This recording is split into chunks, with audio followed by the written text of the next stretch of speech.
Hello guys! Ayan, magluluto tayo ng soap na Quaker. Quaker siya guys. Tapos lalagyan ko siya ng noodles na maliliit na ganito. Yan. Kaya ilalagay na natin ang ating noodles. Unahin natin bago natin ilagay ang ating Quaker. Ayan.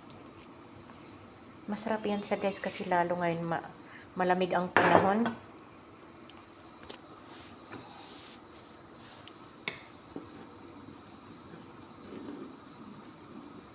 With chicken yan siya guys. Ginisa ko lang tapos lagyan ko lang ng tomato paste. Tapos ilalagay na natin ang ating Quaker. Halo-haloin natin kasi nagbubuo yung Quaker pag di nahahalo. Sa mga hindi nakakaalam guys, itong lumulutang na ito na itim is lemon yan. Dried lemon ang tawag nila dito sa Middle East niyan.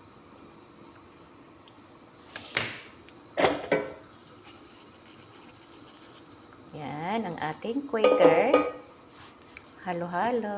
Halo-halo lang guys. Tapos pakuluin lang natin siya ng mga 5 to 10 minutes lang. Okay na yan. Lagyan natin ng sili yan. Kasi malamig ang panahon dito kaya kailangan talaga nila ng soap. Pero everyday guys, iba-iba naman ang soap na ginagawa ko para sa mga amo.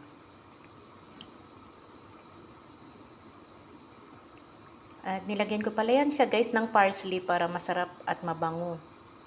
Dagdag din siya ng yung lasa ba. Pampalasa siya. Yan, grabe na ang kulo-kulo niya. Huwag mo lang lagyan ng maraming Quaker guys kasi sobrang lapot. Hindi na yan soup ang tawag doon.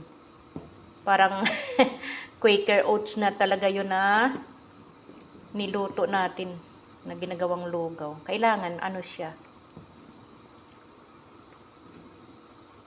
Yung may laman lang. Pero hindi siya malapot totally. Ganyan lang siya guys. Hintayin natin siya mga 5 to 10 minutes. At patayin na natin ang ating apoy. Sarap niyan.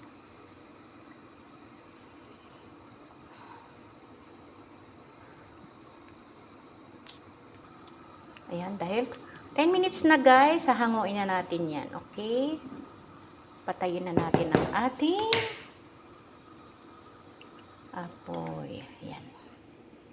Ayan, naluto na. Ganyan lang siya guys. Very easy lang yan. Pwede na natin yan iserve sa mga amo natin.